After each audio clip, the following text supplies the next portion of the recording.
What if everything you were told about the stock market was designed to keep you out of it? What if the confusion, the fear, the complexity was not accidental? What if Wall Street has been running a quiet, profitable game for decades, and the rules were never explained to you on purpose? The stock market is not complicated.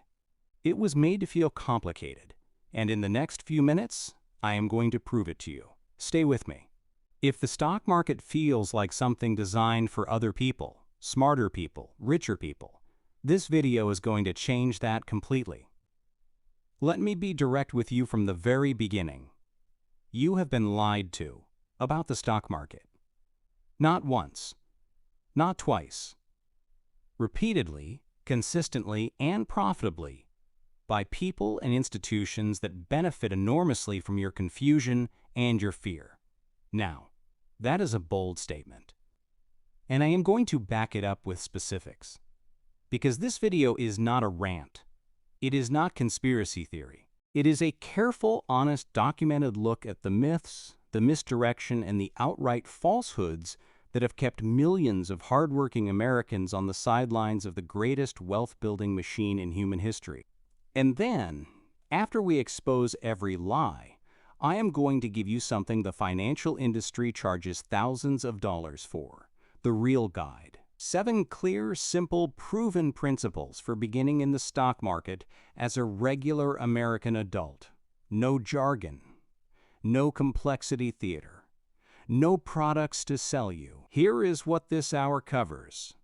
In the first half, we expose the lies.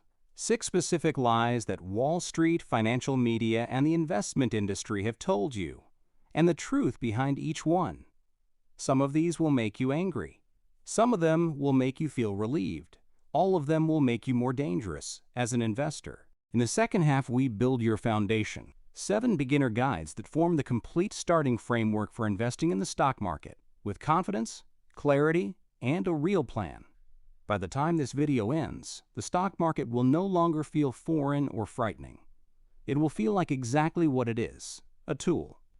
A powerful, accessible, democratized tool that you have every right to use.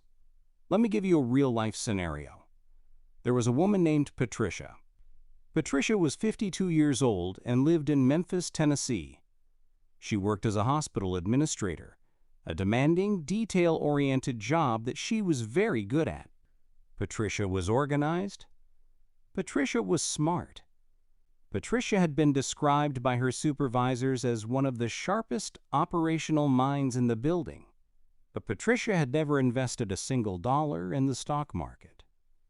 Not because she could not afford to. Not because she had not thought about it. She thought about it constantly.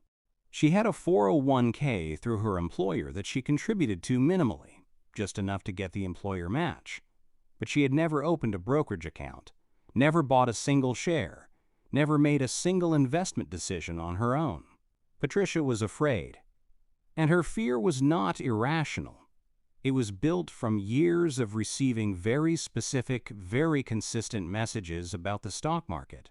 She had watched the 2008 financial crisis on television and seen people lose everything. She had heard her father, a cautious, hardworking man, say more than once that the stock market was just gambling with better suits. She had tried to read about investing online and been immediately buried in terms she did not understand. PE ratios, short selling, options contracts, margin accounts, and concluded that she simply did not have the knowledge required to participate safely. She had spoken to a financial advisor once at 44. He had spent 45 minutes showing her complicated charts and proposed a managed portfolio that would charge her 1.2% of her assets every year. She had not understood half of what he said. She felt embarrassed to ask questions. She left without signing anything and never called back. By 52, Patricia had $67,000 in her 401k. She had no investments outside of that.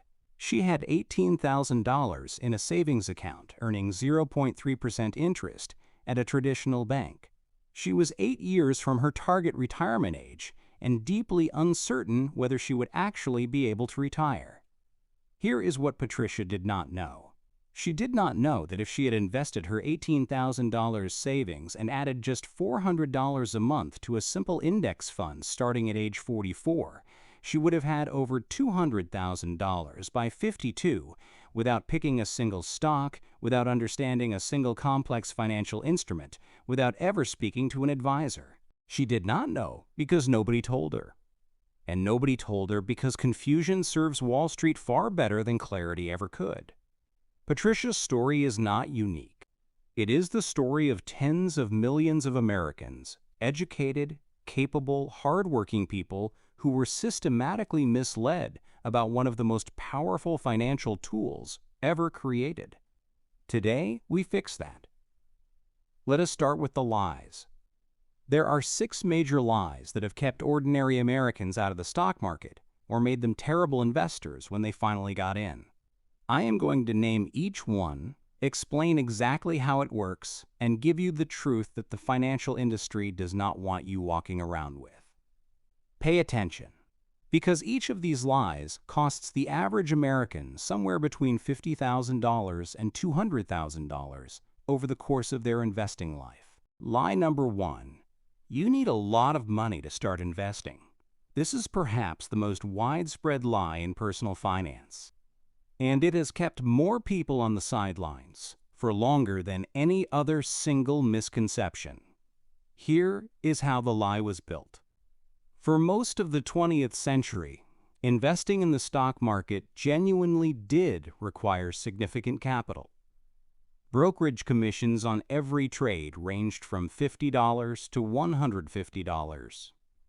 Mutual funds required minimum investments of $3,000 to $10,000 to get started. Financial advisors would not take you as a client unless you had $100,000 or more in investable assets. The infrastructure of investing was built for the wealthy and was genuinely inaccessible to most working Americans. That world no longer exists. It has not existed for years. But the belief, the deeply embedded cultural belief that investing is for people with real money, persists. And the financial industry does very little to correct it because high minimum balances and large accounts serve their fee structures. Here is the truth. Today, you can open a brokerage account with $0. You can buy fractional shares of companies like Apple, Amazon, and Microsoft for as little as $1.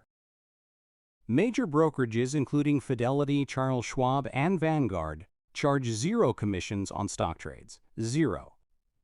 You can invest $25, $50, $100, whatever you have, and own a real piece of the American economy starting today.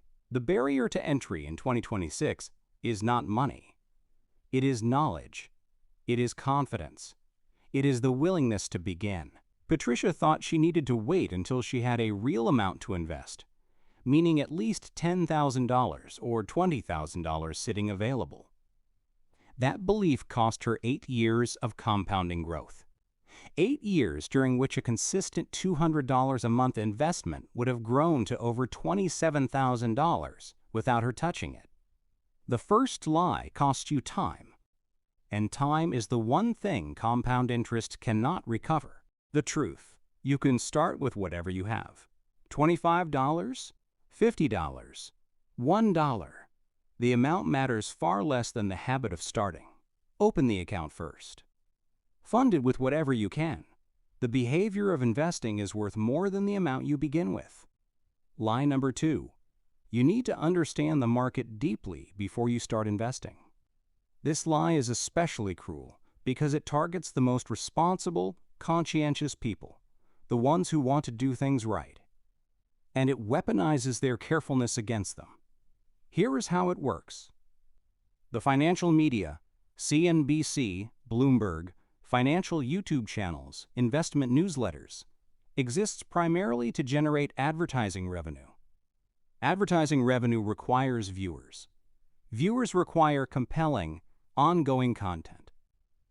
And compelling financial content requires drama, complexity, and the constant suggestion that what is happening in the market right now is uniquely important and uniquely dangerous. So every day, the financial media produces an enormous volume of content about market movements, economic indicators, earnings reports, Federal Reserve decisions, geopolitical risks, sector rotations, and technical analysis patterns. All of it presented as essential information that you must understand before making any investment decision. The message, absorbed over years of casual consumption, is clear. The market is complex, constantly changing, and dangerous to the uninformed. You need to understand all of this before you participate. And since you can never fully understand all of it, because new complexity is generated every single day, you are never quite ready. Here is what decades of investment research actually shows. The overwhelming majority of professional fund managers, people who spend every single working hour studying markets, companies, and economic data, fail to beat the performance of a simple, low-cost index fund over a 10-year period. Not occasionally, consistently. Study after study shows that between 80 and 90% of actively managed funds underperform their benchmark index over long time horizons. What this means is stunning in its implications. The people who know the most about the stock market, who read every report, analyze every data point, build elaborate models, consistently do worse than a person who simply buys a fund that tracks the entire market and does nothing else. You do not need to understand the market deeply to invest successfully. You need to understand 4 things. 1. What an index fund is. 2. Why time in the market beats timing the market. 3. Why low fees matter enormously over time. 4. Why consistency beats brilliance every single time. I am going to teach you all 4 in the second half of this video. Because once you know these 4 things, you know more about successful investing than most people who watch financial news every single day. The truth: complexity in investing is largely theater. The most successful long-term investment strategy available to ordinary Americans is also the simplest one. Understanding the market is not required. Understanding a handful of principles is. Lie number 3. The stock market is just gambling. You have heard this one. Maybe from a parent. Maybe from a coworker. Maybe from a part of your own brain after watching the news on a bad market day. And on the surface, if you only look at the short-term volatility, the daily swings, the dramatic crashes, it can genuinely feel true. But it is not true. And the difference between gambling and investing is not a matter of opinion. It is a matter of mathematics. Here is what gambling actually is. In gambling, the odds are structurally against you. The house always has an edge.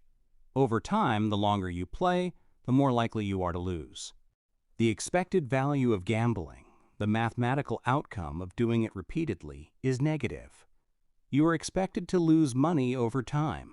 That is how casinos stay in business. Here is what investing in the broad stock market actually is. When you buy a share of an index fund that tracks the entire American stock market, you are buying a tiny ownership stake in hundreds or thousands of American companies. These companies employ people. They sell products and services. They generate revenue and profit. Over time, as the American economy grows, as it has grown, with brief interruptions for over 100 years, the value of these companies grows too. The long-term expected value of broad market investing is positive.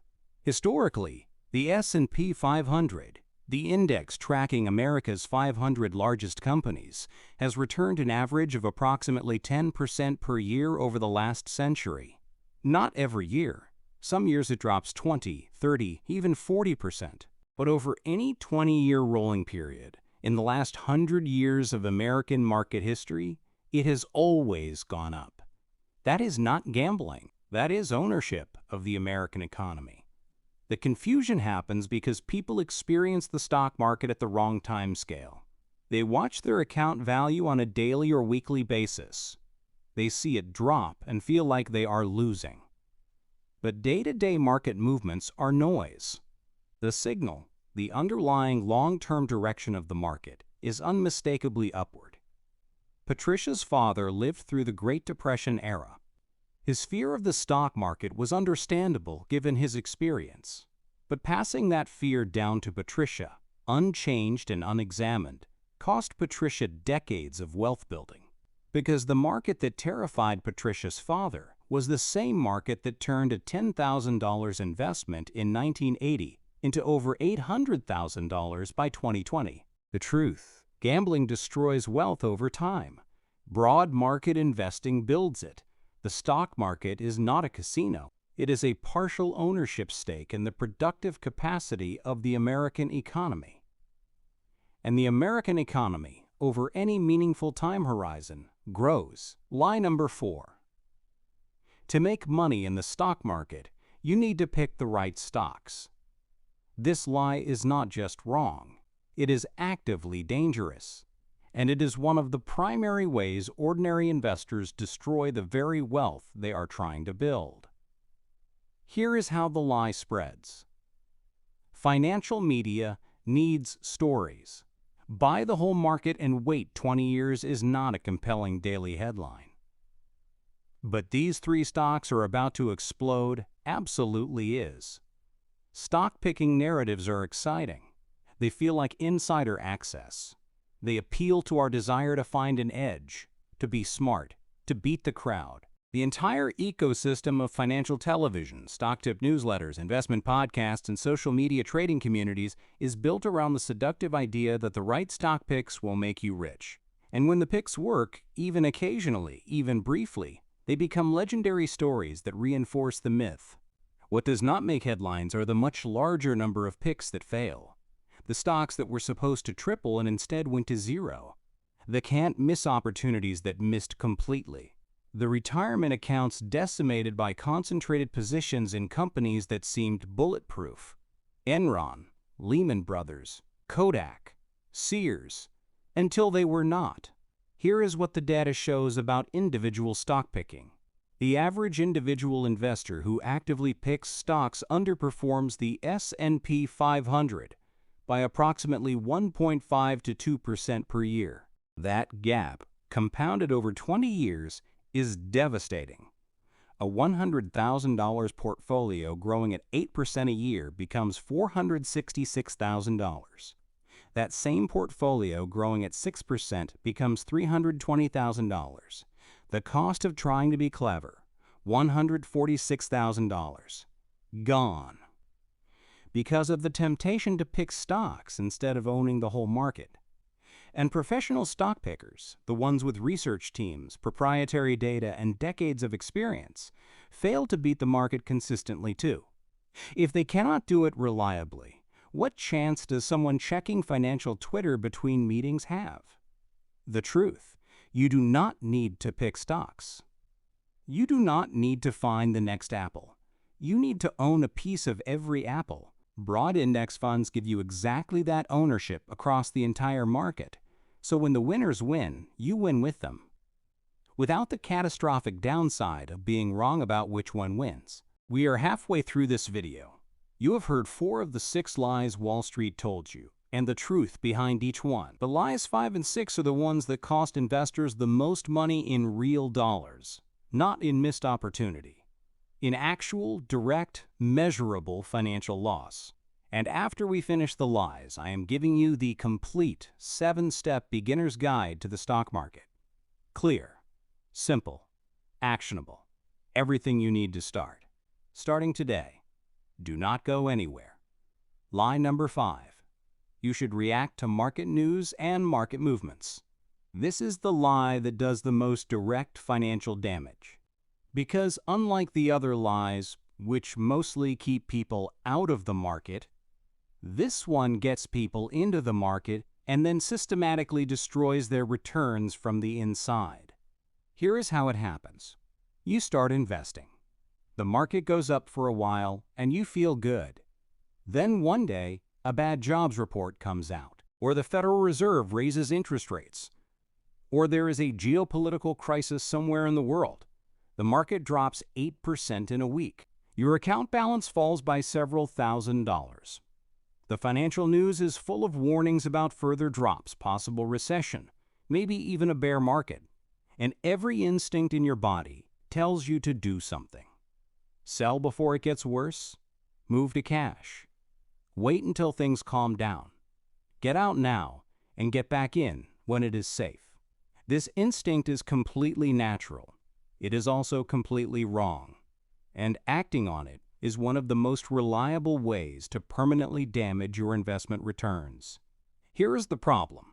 The market's best days and worst days tend to cluster together. The biggest single-day gains in market history almost always occur during periods of extreme volatility, right in the middle of what feels like a crisis. If you sell during a crash to protect yourself and miss even a handful of the market's best days while sitting in cash, you dramatically undercut your long-term returns. A famous study analyzed what happened to a $10,000 investment in the S&P 500 between 2001 and 2020. An investor who stayed fully invested the entire time ended up with approximately $61,000. An investor who missed just the 10 best days, 10 days out of nearly 5,000 trading days, ended up with approximately $28,000. Missing just 10 days cut the final result by more than half. The financial media profits from your reaction.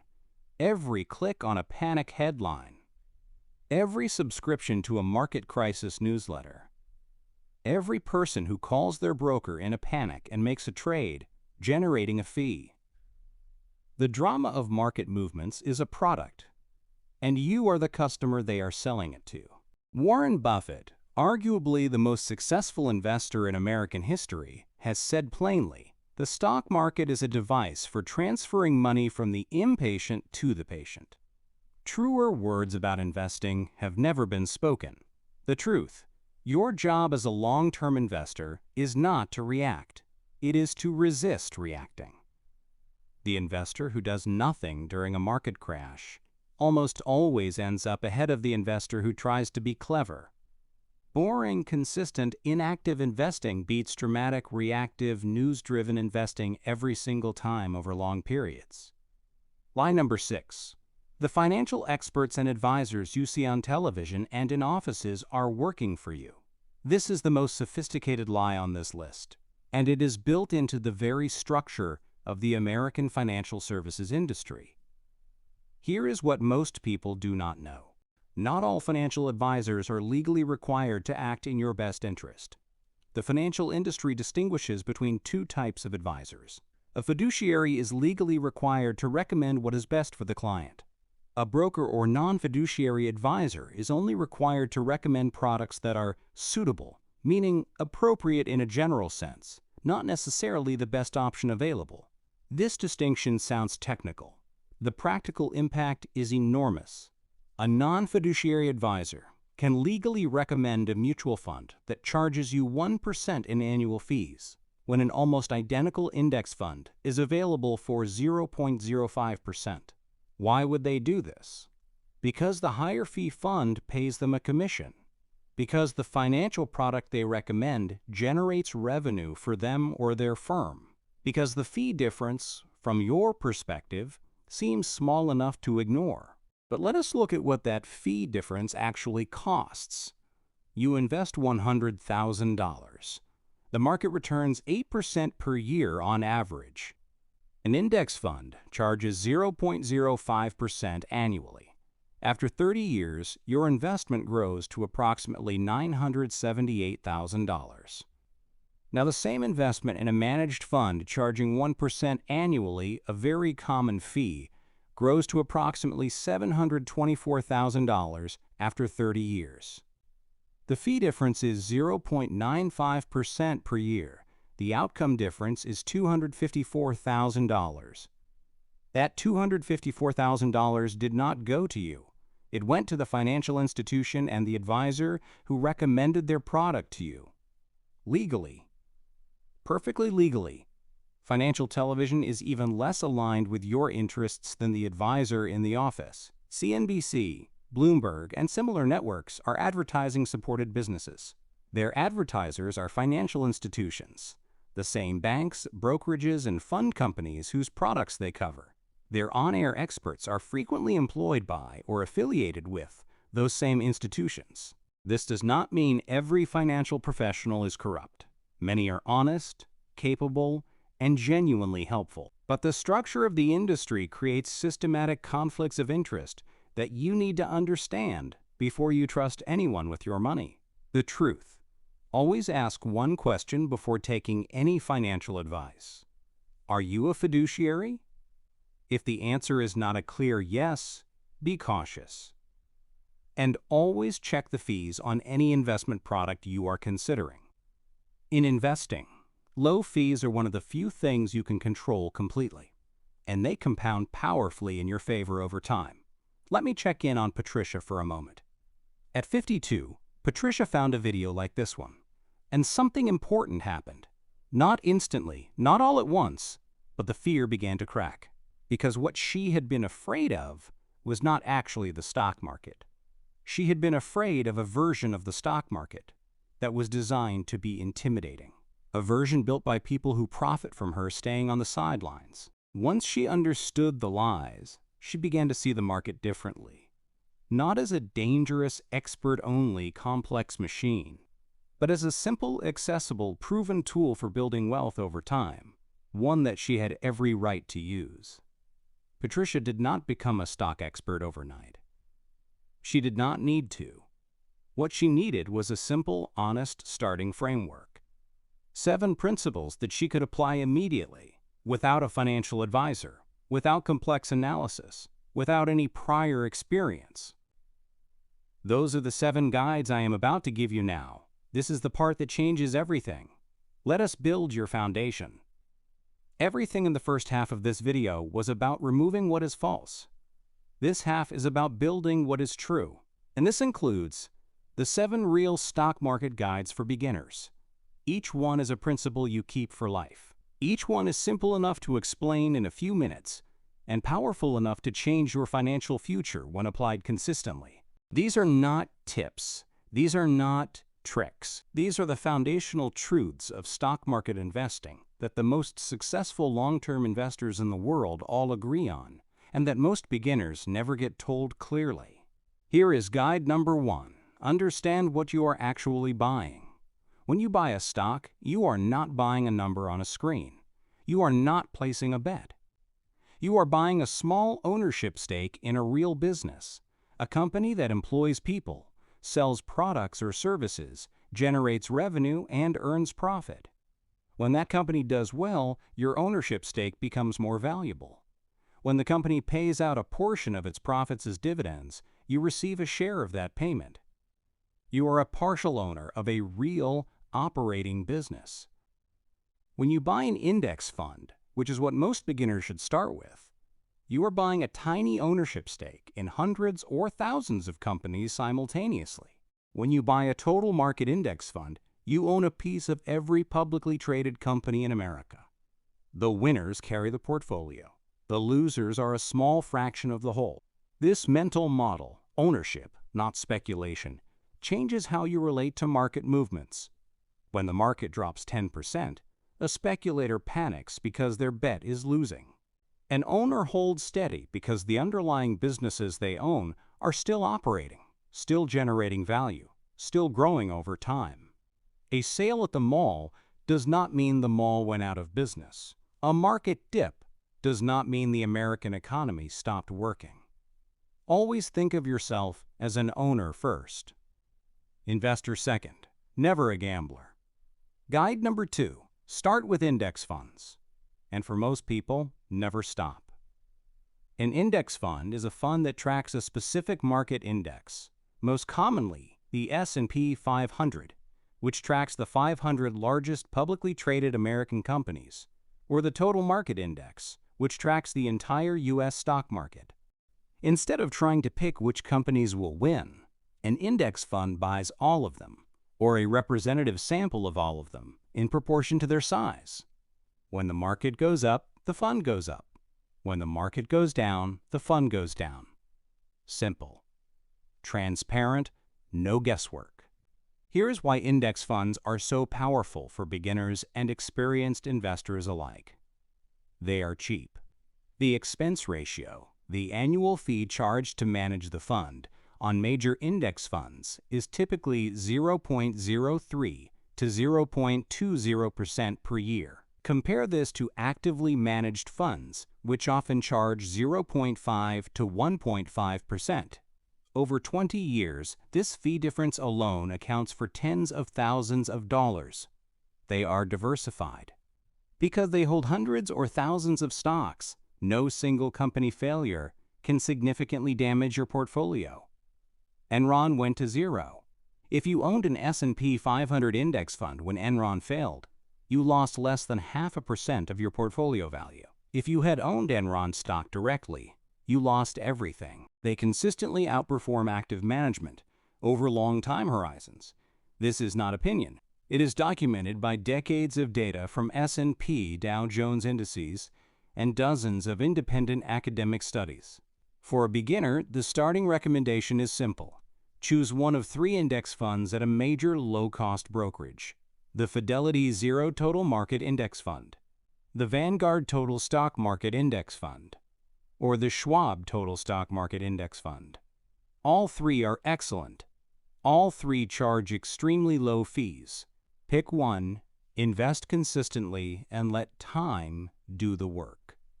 Guide number 3. Time in the market always beats timing the market. This is the principle that separates wealthy long-term investors from everyone else.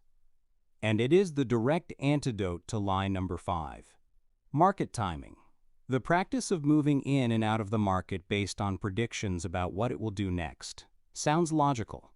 Buy low, sell high, repeat. Simple in theory. Catastrophic in practice. Here is why market timing fails. Nobody, not economists, not hedge fund managers, not Federal Reserve officials, can consistently predict what the market will do in the short term. The market is influenced by millions of variables, many of them unpredictable: geopolitical events, natural disasters, technological breakthroughs, human psychology, random chance. No model captures all of it. But here is what we know with complete certainty. Over every 20-year period in the last 100 years of American market history, the broad stock market has been higher at the end than at the beginning. Every single one, including the 20-year periods that started right before the Great Depression, right before the dot-com crash, right before the 2008 financial crisis. 20 years. Higher every time. This means that the most important decision you make as a stock market investor is not when to buy or when to sell. It is simply to stay invested, to not leave, to let the time do what the market has always done, given enough of it. Patricia had 18 years between age 52 and a reasonable retirement at 70. 18 years in which a $500 monthly investment in a total market index fund, assuming historical average returns, would grow to over $250,000. Not because she was clever, because she stayed. Guide number 4, automate your investing and make it invisible. This is the behavioral secret that makes everything else sustainable. Set up a fixed automatic investment that pulls from your bank account on the same day every month. Ideally, the day after your paycheck hits, a specific dollar amount, going directly into your chosen index fund, without you making a decision, without you checking whether the market is up or down, without you having to feel motivated. This practice has a name in investing.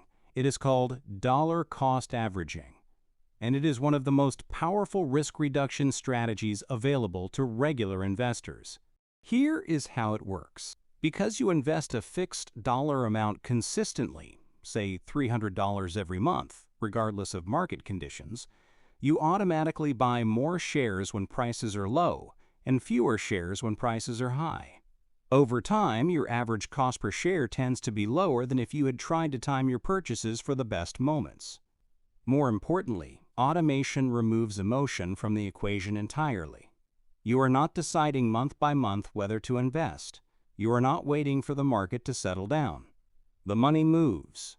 The shares are bought. Your wealth compounds. All without a single active decision after the initial setup. set it up once, then live your life. That is the goal. Guide number 5. Understand fees and never ignore them. We covered the damage of fees in the lies section. Now let me give you the practical action that protects you. Before you invest in any fund, any managed account, or any financial product, find the expense ratio. This is the annual percentage fee charged to manage the investment. It will be listed in the fund's prospectus and on any reputable brokerage platform. Here is your simple rule. For index funds, an expense ratio above 0.20% is too high.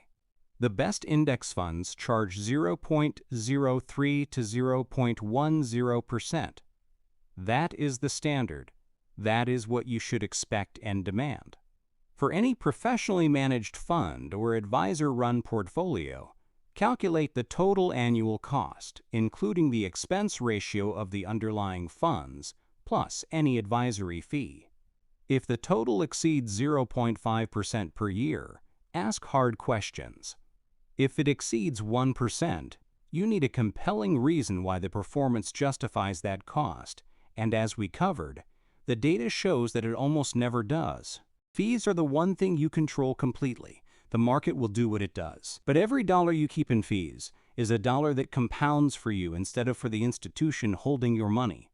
Low fees are not just a preference, they are a strategy. Guide number 6, diversify, simply and intentionally. Diversification is the practice of spreading your investment across many different assets so that no single failure can significantly harm your overall portfolio. It is the closest thing to a free lunch that exists in investing. For beginners, diversification does not need to be complicated. A single total market index fund is already diversified across hundreds or thousands of companies. That is the foundation. As your portfolio grows, you can add a second layer, an international index fund that gives you exposure to companies outside the United States. The global economy grows too, and owning a piece of it reduces your dependence on any single country's economic performance. Beyond that, consider your time horizon. If you are more than 15 years from retirement, a higher allocation to stocks, 80 to 90% of your portfolio, makes sense because you have time to weather market downturns. If you are within 10 years of retirement, shifting a portion 20 to 30% into bonds or bond funds reduces volatility and protects against a major market drop at exactly the wrong time. This is called your asset allocation. And while the specifics can be refined over time, the principle is simple. Own many things, across many sectors, across multiple geographies, with a mix that reflects how long your money has to grow. Target date funds, available at every major brokerage, do all of this automatically. You choose the fund with the year closest to your planned retirement, a Target 2035 or Target 2040 fund, for example, and the fund adjusts its own diversification and risk profile automatically as that year approaches. Simple. Automatic. Perfectly designed for the busy, non-expert investor. Guide number 7. Stay the course. This is your most important job as an investor. Everything we have covered in this video builds to this final principle. Because all the right accounts, all the right funds, all the right fees and diversification strategies, they produce nothing if you do not stay invested through the inevitable storms. Markets crash. They have always crashed. They will crash again. The 2000 dot-com crash cut the market by nearly 50%. The 2008 financial crisis cut it by over 50%. The 2020 pandemic crash cut it by 34% in 33 days. Every single one of these crashes was followed by a recovery that reached new all-time highs. Every single one. The investors who lost permanently were not the ones who held through the crash. They were the ones who sold at the bottom, who let fear turn a temporary decline into a permanent loss. Your job is not to predict what the market will do. Your job is to decide in advance that you will not react. That when the crash comes, and it will come, you will look at your portfolio, feel the discomfort, and do nothing. Or, better yet, You will look at the lower prices as what they actually are: a temporary sale on ownership of the American economy. The investors who built the most wealth in the last century were not the smartest, the most educated, or the most connected. They were the most patient. They were the ones who set a good plan, automated it, and then refused to let fear or excitement change it. That investor is not rare or gifted. That investor is a choice. Choose to be that investor. Patricia opened her first brokerage account the week after she watched a video like this one. It took her 22 minutes. She funded it with $500, money she had been keeping in her traditional savings account at 0.3% interest. She chose a total market index fund. She set up an automatic $300 monthly transfer timed to the day after her paycheck. She added an international index fund 6 months later when she felt ready. She did not watch CNBC. She did not subscribe to any stock tip newsletters. She did not check her account every day, once a month, for about 3 minutes, just to confirm everything was running. In the first year, the market dropped 11% at one point. Patricia watched her account value fall by about $1.800. She felt uncomfortable. She remembered everything she had learned. She did nothing. 6 months later, her account was at an all-time high. Patricia did not become a stock market expert. She never needed to. She became something more valuable: a consistent, patient, low-cost, diversified, long-term investor. The kind of investor the financial industry never told her she could be. The kind of investor that quietly, reliably, builds real wealth over time. She started at 52. She was not too late. She was exactly on time. And so are you. Here is what I want you to carry out of this video. The stock market was not built for you. That is the truth. It was built by and for wealthy institutions that profit from your confusion, your fear, and your inaction. The lies we expose today were not accidental. They were the natural output of a system designed to make ordinary Americans feel unqualified to participate. But you have always been qualified. You just needed someone to tell you the truth. 6 lies. All of them wrong. All of them expensive. All of them dismantled. 7 guides, all of them simple, all of them proven. All of them available to you right now, today, with whatever you have in your bank account. You do not need to be wealthy to start. You do not need to understand the market deeply. You do not need to pick the right stocks, react to market news, or trust anyone who has not declared themselves a fiduciary. You need an account. You need an index fund. You need an automatic monthly contribution. And you need the patience to stay the course when the storm comes. That is it. That is the whole thing. That is what the financial industry charges thousands of dollars to tell you, and what I just gave you in 1 hour, for free. Patricia started at 52 and built a foundation she is proud of. You can start wherever you are, whatever age, whatever income, whatever amount, and build one too.